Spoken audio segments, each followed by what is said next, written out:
Hello everyone, সবাইকে স্বাগত জানাচ্ছি স্টাডি জব ত্রিপুরা ইউটিউব চ্যানেলে।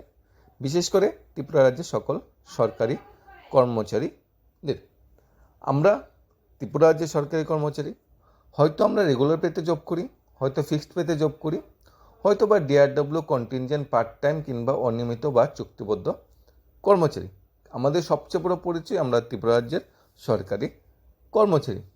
এই যে বর্তমান ডাবল ইঞ্জিন চলছে, ডাবল ইঞ্জিনের ব্যবস্থাপনায় বঞ্চনা আগের সিঙ্গেল ইঞ্জিন থেকেও ছাড়িয়ে গেছে। এটা কেন বাই হচ্ছে? কেনই বা সেন্ট্রালে সেম গভর্নমেন্ট, স্টেটে সেম গভর্নমেন্ট থাকাতেও ডিএর ব্যবধান 25% হয়ে গেছে। আগে যেখানে ডিএর ব্যবধান পূর্ববর্তী গভর্নমেন্ট থাকাকালীন 10%, 15% একটা ব্যবধান থাকতো ডিএর, কিন্তু বর্তমান সেই ডিএর ব্যবধান অর্ধেক। ঠিক আছে, মানে স্টেট গভর্নমেন্ট ডিএ পাচ্ছে 25% এবং সেন্ট্রাল গভর্নমেন্ট ডিএ পাচ্ছে 50%। যদিও সামনে দেওয়ালি আসছে, এই দেওয়ালি বা দীপাবলির পাক মুহূর্তে সেন্ট্রাল গভর্নমেন্ট আবার ডিএ ডিক্লেয়ার করবে। এরপর জানুয়ারি মাস আসছে, জানুয়ারি মাসের দিকে সেন্ট্রাল গভর্নমেন্ট আবার ডিএ ডিক্লেয়ার করবে। মানে ডিএর ব্যবধান দিন দিন বেড়েই চলছে। সেই ডিএর ব্যবধানকে মানে কমিয়ে আনার কোনো পরিকল্পনা নিচ্ছে না।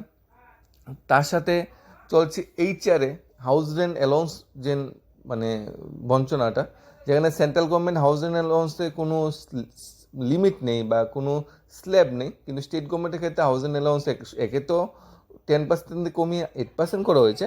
তারপরে এতে কোনো স্ল্যাব মানে তোমাকে লিমিট করে দেওয়া হয়েছে। 3,000 টাকার বেশি অনেকেই পাবেন। অনেকে হাউস রেন্ট 5,000, 10,000, 15,000 টাকা যেখানে পাওয়ার কথা, সেখানে সবাই কত টাকা পাচ্ছে? হাউস রেন্ট অনলি 3,000 টাকা।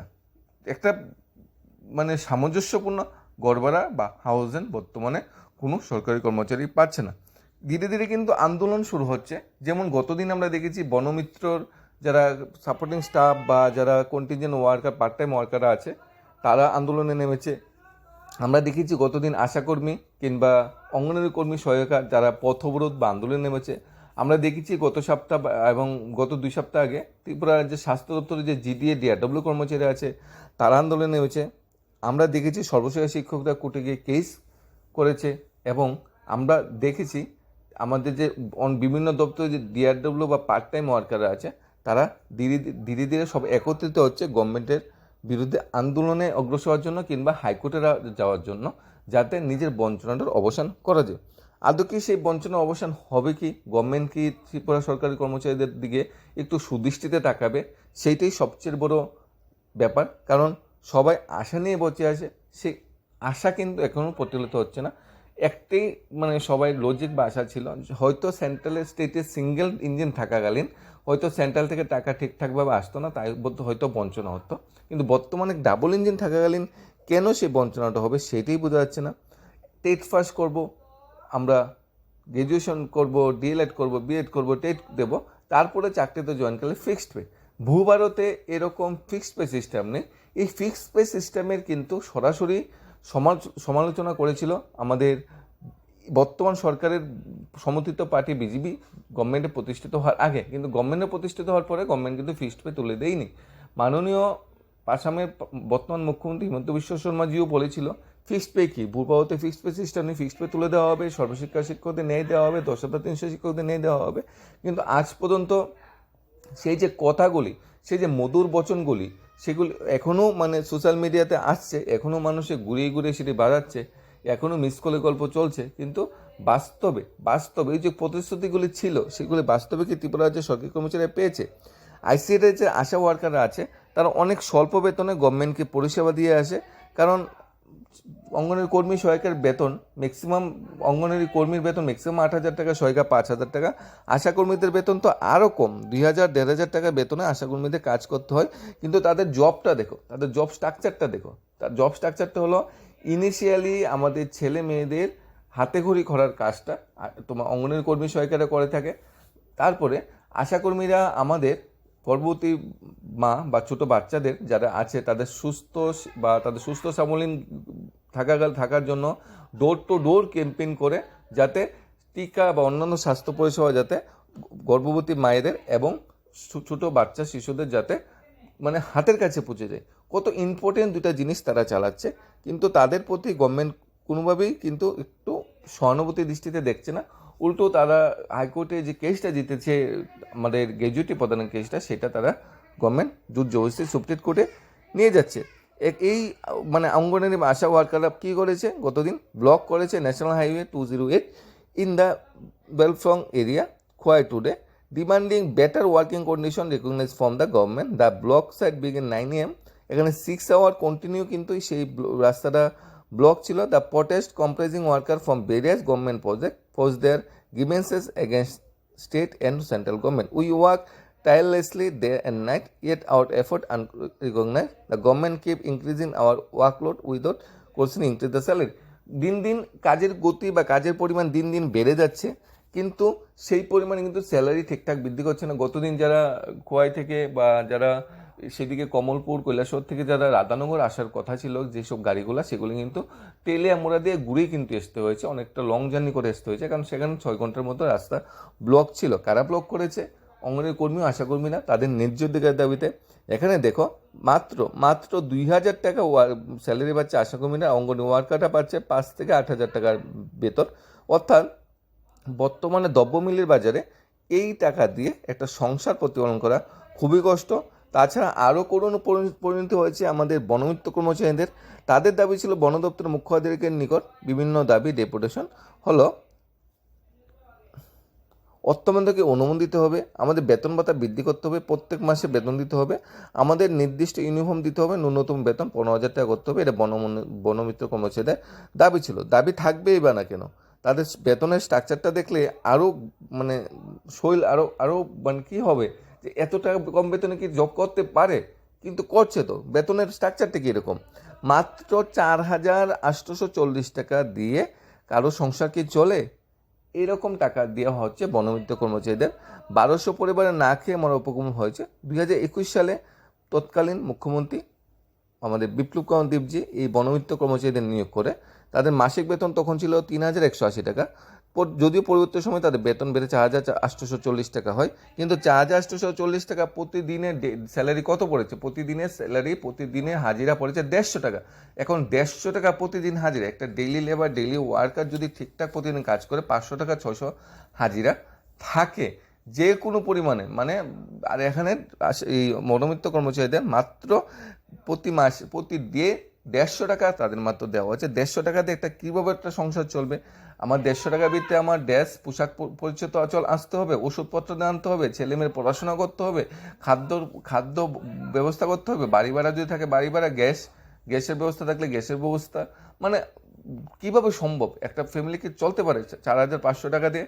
একটা ন্যূনতম একটা ছেলে মেয়ের যদি একটা প্রাইভেট টিচার যদি রাখা হয়, ধরে না প্রাইভেট টিচার রাখা হয় 1,000 টাকা তো সেখানেই চলে যাবে। তারপর আমি যে কর্মক্ষেত্রে আসবো সেখানে আমার গাড়ি ভাড়া কত লাগবে?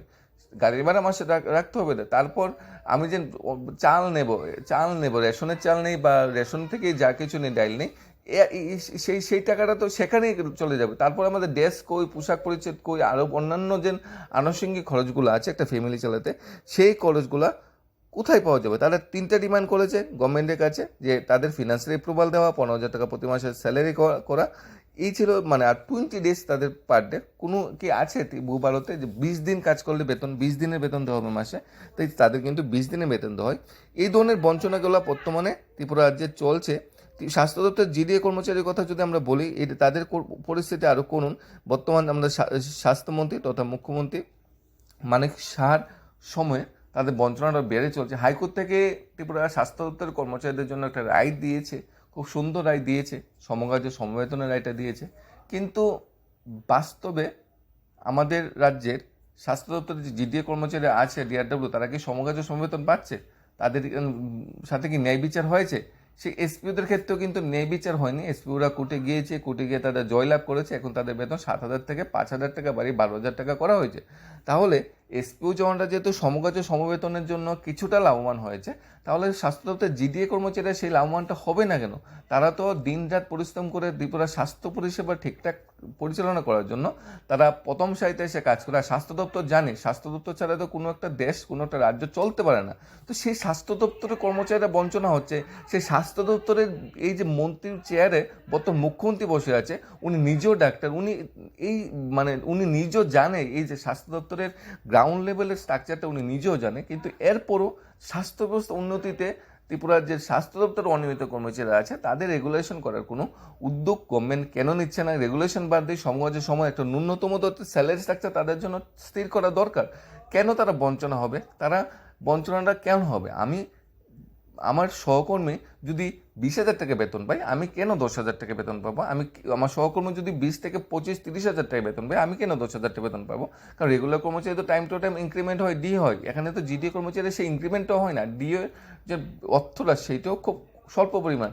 তাহলে আমার মনস্থিতি কীভাবে থাকবে, কীভাবে আমি কাজটা করব? কারণ সেম কাজ করে আমার সহকর্মী বেশি বেতন পাচ্ছে, আমরা কম বেতন পাচ্ছি, তাহলে আমাদের কি কোনো মূল্যবোধ নেই? আমাদের কি মানুষ না? আমরা যে বাজার থেকে পণ্য বা সেবা ক্রয় করি ওই বাজারে কি জিনিসপত্রের দাম কম থাকে? নাকি দুইটা বাজার করে দেওয়া হয়েছে যে তোমরা যারা জিডিএ বা অনিয়মিত কর্মচারী আছে তোমরা এই বাজারে যাও, এই বাজারে সব কিছুর দাম অনেকটা সস্তা।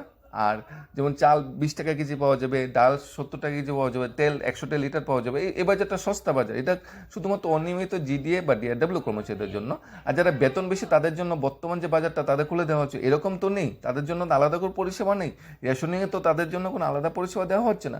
তাহলে কেন তাদের সাথে বঞ্চনাটা করা হচ্ছে? তারা তো ত্রিপুরা যে স্বাস্থ্য পরিষেবাটা সেটাকে তারা শক্ত করে ধরে আঁকড়ে আছে। তো স্বাস্থ্য পরিষেবার উন্নতি করতে গেলে স্বাস্থ্য দপ্তরের যে কর্মীরা আছে তাদের সুযোগ সুবিধা দেখার কথা। কিন্তু হাইকোর্ট থেকে রায় পাওয়ার পরও তাদের দিকে মুখ তুলে তাকানোর মতো সময় আমাদের মুখ্যমন্ত্রী নেই। যদিও মুখ্যমন্ত্রী টেট উত্তীর্ণ শিক্ষকদের ফিক্সড পেতে চলছে, তাদের রেগুলেশন বিষয়ে কিছু চিন্তা ভাবনা করছে না, কনস্টেবল নিয়োগের বিষয়ে চিন্তা ভাবনা করছে না, জেল পুলিশের নিয়োগ আটকে আছে। কোন দিকে যাবে মুখ্যমন্ত্রী? কোন দিকে যাবে? এতগুলো দপ্তর নিয়ে রেখেছে, সবগুলো দপ্তরকে পরিচালনা করে কি চারটেখানি কথা? ওনার কাছে কিন্তু রাজ্যের শিক্ষা দপ্তর আছে, শিক্ষা দপ্তরে কিন্তু সর্বশিক্ষা শিক্ষকরা কাজ করে। এই শিক্ষা দপ্তরে কিন্তু সর্বশিক্ষা শিক্ষকরা রেগুলেশনের জন্য রায় পেয়েছে 3 মাসের ভিতরে। কিন্তু কবে সেই রায়টা কার্যকর করা হবে? আদৌ কি হবে? গভর্নমেন্টের তো আর একটা লজিক আছে যে হাইকোর্টে আমরা কিছু হেরে যাব, সুপ্রিম কোর্টে লিপ্রিটেশন করে দেবো, সুপ্রিম কোর্টে মামলা করে দেবো, হারবো জানি কিন্তু তারপর মামলা করবো। কিন্তু আমাদের মান সম্মান ইজ্জত সব ধুলে মুছে যাক, জনগণের যে কষ্টার্জিত অর্থ দিয়ে যে ট্যাক্সের টাকা সেটা সুপ্রিম কোর্টে ঢালাও করে দেওয়া হোক, অর্থের এদিক সেদিক হয়ে যাক, কিন্তু আমরা সুপ্রিম কোর্টে যাব। তারপরও কর্মচারীদের বঞ্চনা আমরা দূর করবো না। বঞ্চনার বিরুদ্ধে হাইকোর্টে রায় দিয়েছে, ঠিক আছে। আমাদের সরকারকে চালানোর জন্য তো কর্মচারীরা দিনরাত খাচ্ছে, তাদের বঞ্চনার জন্য হাইকোর্ট থেকে রায় দিয়েছে, কিন্তু সরকার তাদের বঞ্চনা দূর না করে কোথায় চলে যাচ্ছে? সুপ্রিম কোর্টে যাচ্ছে। একটাই উদ্দেশ্য, না দিয়ে থাকতে হবে, একটাই উদ্দেশ্য, বঞ্চনা চলুক, তাতে আমাদের কি বঞ্চনা আরও দীর্ঘতর হোক। কিন্তু একটা সময় তো কি হবে, হিটলারও তো একটা সময় অনেকটা শাসন করেছিল পৃথিবীতে, কিন্তু শেষ পর্যন্ত কি হয়েছে? তাই সবাই আস্তে আস্তে দমবন্ধকর পরিস্থিতি যখন সৃষ্টি হবে, সবাই আস্তে আস্তে প্রতিরোধ যখন গড়ে তোলা শুরু করবে, তখন সরকার কি করবে? সেই প্রতিরোধের বিরুদ্ধে কি লড়াই করতে পারবে? সেই ডিএ বঞ্চনা, সেই এইচআরএ বঞ্চনা, সেই ফিক্সড পে বঞ্চনা, ডিআরডব্লিউ কন্টিনজেন্ট বঞ্চনা, চুক্তিবদ্ধ কর্মচারীদের বঞ্চনা, সেই বঞ্চনা যদি ধীরে ধীরে শেষ না করা হয়, সরকার কি কর্মচারীদের ভোট পাবে? সরকার কি কর্মচারীদের ফেভারে কিছু পাবে? কর্মচারীরা কি সরকারকে সবসময় ডাবল ইঞ্জিন বলে ভোট দিয়ে যাবে? কিন্তু সেই ডাবল ইঞ্জিনের সুবিধা কি কর্মচারীরা কখনো পাবে না? নাকি এইভাবেই চলবে? চলে আসছে অষ্টম বেতন কমিশন 2026 সাল থেকে, যার এফেক্ট শুরু হয়ে যাবে 25 সালে কমিটি গঠন করে। সেই অষ্টম বেতন কমিশন কি স্টেট গভর্নমেন্টের কর্মচারীরা পাবে? দিয়ে যে ব্যবধানটা সেটা কি দূর করতে পারবে? অ্যাকচুয়ালি ইচ্ছে থাকলে সবই হয়, কারণ বর্তমানে ডাবল ইঞ্জিন চলছে। ইচ্ছে না থাকলে কিছুই হয় না। হয়তো আজকে ডিএর ব্যবধান 25%, কিছুদিন পর 30%, 35%, 40, 45, 50, আস্তে আস্তে সেটাই বাড়তে থাকবে। আমাদের এইভাবেই নিজেকে অ্যাডজাস্ট করে নিতে হবে। কোনো বিশ্বাস, কোনো আশা আমাদের রাখাটা খুবই ভুল। যদি কোনো কিছু পেতে হয়, হাইকোর্ট আছে, হাইকোর্টে গিয়ে আমরা ন্যায্য অধিকারের দাবি লড়াই করতে পারি, কিছু আদায় করতে পারি। এবারে আদায় করার পর হাইকোর্টে গিয়েও বসে থাকে চলবে না, সেটা যখন সুপ্রিম কোর্টে নিয়ে যাবে, সুপ্রিম কোর্টে গিয়েও আমাদের লড়াই করে আমাদের দাবি দেওয়ার আদায় করে নিতে হবে। এটাই বর্তমানে চলছে। বেশি আশা করা যাবে না। আন্দোলন করলে আমরা সরকার বিরোধী, দেশ বিরোধী হয়ে যেতে পারি। তাই আমাদের যে ন্যায্য যে অধিকার, আমাদের যে ন্যায্য সময় যখন আসবে, তখন অবশ্যই গভর্নমেন্টকে আমাদের পাওয়ারটা অবশ্যই দেখাতে হবে। কারণ আমরাও সারা জীবন বঞ্চনার হয়ে থাকবো, বঞ্চিত হয়ে থাকবো, এটাও তো চলতে পারে না।